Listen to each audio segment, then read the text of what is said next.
Hey guys, Gary J here, and today we're going to be making char cloth. And this is what char cloth looks like. It's very black. And you can make it out of a lot of different materials. Cotton material, wool material. You can make it out of certain fungi.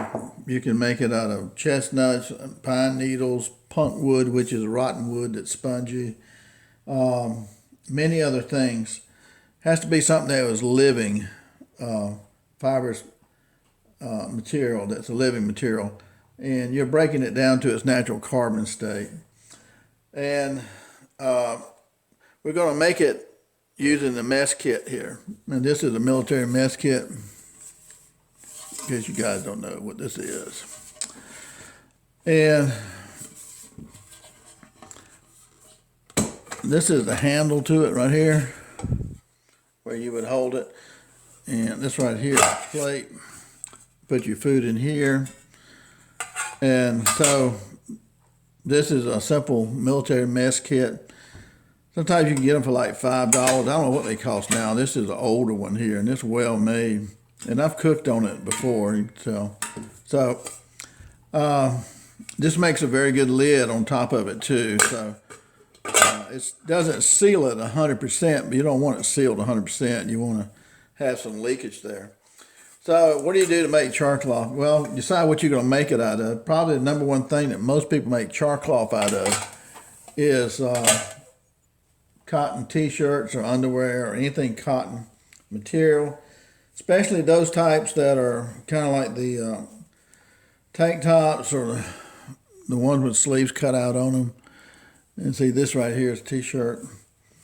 And what we're going to do is just cut the t-shirt across here and here and here and use up this whole t-shirt. And if we cut it up, for example, I'll show you. This is 2 strips from the bottom of the shirt that's been cut right here.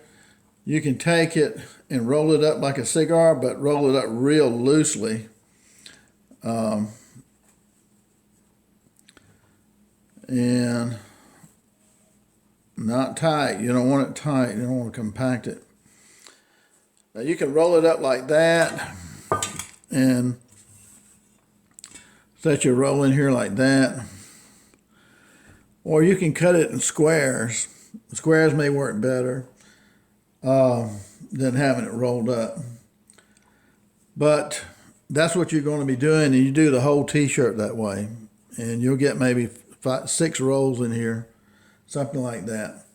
Okay, once you've got your cotton shirt in here or whatever you're using, whether it's punk wood or whatever, you've got your material in here.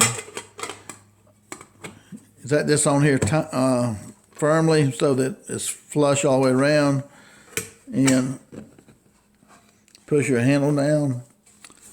And so this is ready to be put in the fire if you're going to use a fire. Okay, the flames, coals, and everything else. All right. And what happens, you cook it on a stove too, and I've done that.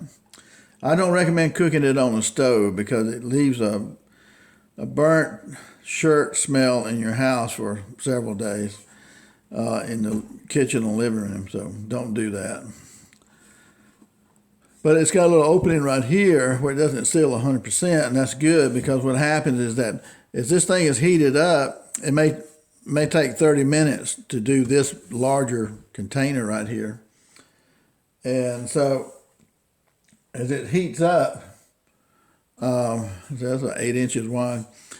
As it heats up, gases will come out of here, and these gases, if you had this in a fireplace with fire and coals, these gases coming out of here will be under a little bit of pressure, and they may catch on fire, but that's okay. It's not burning in here. You have a thermal deconstruction of the t-shirt. Basically, all the gases and stuff inside the shirt, this material is going to evaporate out of it, and what you'll have left over is the natural carbon state of the material, the cotton itself. All you have is the natural carbon state of that. So that's what you're you're getting at, okay? So when the gas, as the gases come out of here, you just watch the gases come out. At some point in time, maybe in 20 minutes, 30 minutes, those gases will stop. There won't be any gases coming out anymore. Once that happens, then you may wait another 5 minutes and then take this out of the fire and set it to the side and let it cool down. It may take 30 minutes or an hour, something this big, to cool down. Okay. Now, this right here is a little box, and it's maybe 3 3/4 inches wide across here. And this works the same way. And I put the char cloth in here. A friend of mine chews tobacco. I don't chew tobacco. He chews tobacco. He had a lot of these. I know they had a use. I knew they had a good use for them, for something. But anyway, you could cut out pieces of your T-shirt, which is about the right size right here, and layer them on top of here. You might get 10 pieces in here, and then you would just close it up. And you got to have a vent hole, and you can just take your pocket knife here for your vent hole right here. And you remember the old days, they used to do that with a Carnation instant milk. So I just got a little hole right here so that the gases can escape right there. Okay, so that's all you do. Set this in the fire, and the coals in the fire, and you'll see the gases start coming out of here, and kind of like a steam kettle. And when that stops, just wait 3 to 5 minutes. That's my opinion. After the gases stop, and then take this out and set it to the side and let it cool off. If you take it out of the fire and open it, then oxygen would come in here and might ignite that because it's so hot, okay? So that's why you let it cool off if it takes 15, 20 minutes or whatever. So this is an easy way of doing it too. With anything that's a can like that, you can do that. Here's a can right here. You can do the same thing with this right here. And so that works too. So what we're going to do is take the mess kit here and put it on the stove and let it sit there, and you'll see the gases come out, and it takes probably on this it'll take 30 minutes. When the gases stop coming out, might wait another 5 minutes, take this off, set it outside, and let it cool off for an hour, and then you can open it up. So that's the game plan with this. Okay, so it's real simple to do to make char cloth. That's all you're doing. All right, let's try it.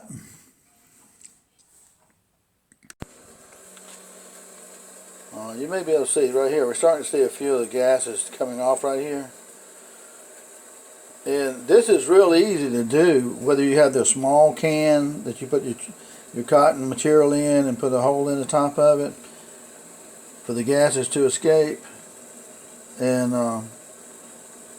see right here, maybe you'll see some of the gases coming out. But you just watch that.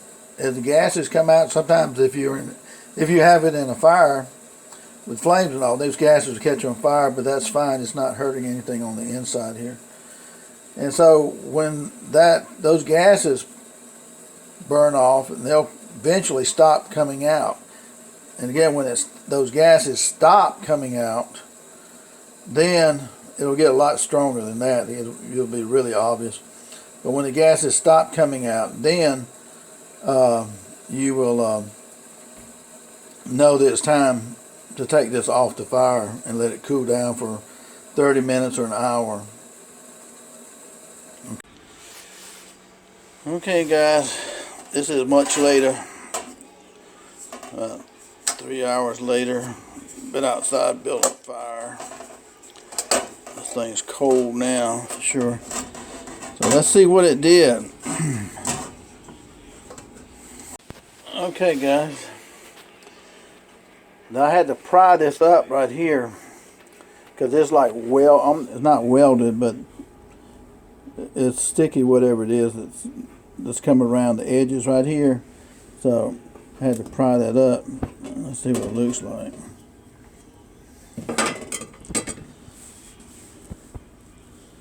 Well, that looks pretty charcoal looking, don't it?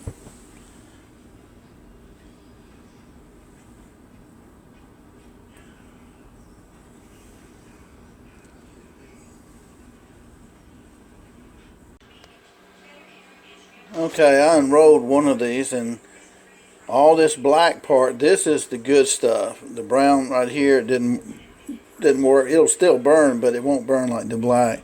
So all the black here, and this is like 11 inches long right here. So got a good bit of char cloth out of that one roll right there. And see, I have all these other rolls right here too. So I'm just going to cut out the black right here and probably leave the brown behind. Or I could hold on to the brown and use that just to kind of cut sections of it. And this way it wouldn't burn your finger probably when you're holding this part right here. So that's not bad. We got a bunch of char cloth though. So I mean that will work partially, so that's where we at with that. Okay guys, this is what we had left over right here. Now the few little places, that little brown part right here, that is not the good part right there. The black, solid black, is the good part. I cut most of the black here off. There's a few little pieces here, but that are brown, and the brown is not good. I tried to cut all of that off. Most of all the brown off of it. If I left a little bit on there, it doesn't really matter. As long as you get a spark on the black, that's what's going to smolder. And so that's a whole handful right there. And I've got a can right here that I'm going to put that in. And so I have a lot of char cloth. This is light right here. This is not enough. But when you pull this right here, you can stretch it. And if you can stretch this cloth right here, it's not any good. That's not any good if you can stretch it. Because char cloth, when you pull on it, it won't stretch. It'll tear. It's kind of like this piece right here. When you pull on char cloth, it tears. It's like, it's not quite as bad as a burnt newspaper. When you take a newspaper and you burn it, and the ashes, you pull it and it tears. It doesn't tear quite that easily, but it tears real easy. It will not stretch. Okay, we take a piece of this really dark charcoal cloth here, and we'll put a spark on it just to see, you know, if we were using a flint rock or something like that with a scraper. We'll put a spark on this right here like we were using a flint.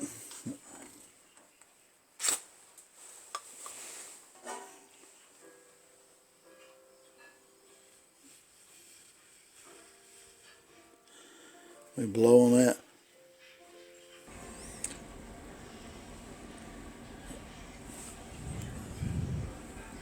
So that part will work. We can cut out the black part right here and put it in a tinder can, and that way we'll have it. But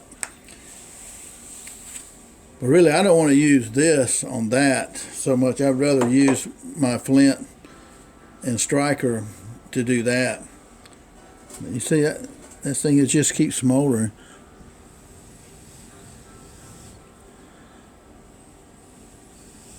As long as you blow on it, it gets bigger and bigger. So the mess kit, it charred some of the cloth, not all of the cloth. This is the char cloth that I made last night. See how black that is? And that's probably about the biggest pieces we need right there. That's just super black. And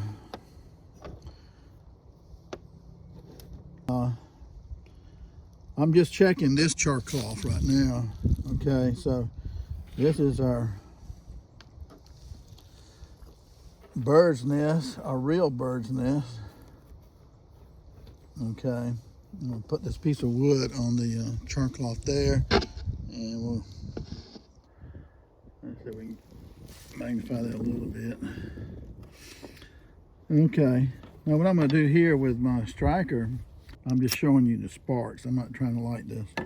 Now, I hold the ferro rod here, and we'll try to spark it.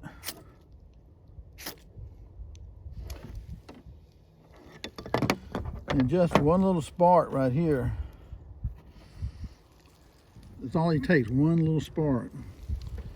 And then we'll put that inside our bird nest. And it'll start to blow. And I see some people hold these things like this and blow straight down on top of them. You don't want to do that. You don't want your face in front of it, because if it catches up quick right in your face and burn your hair.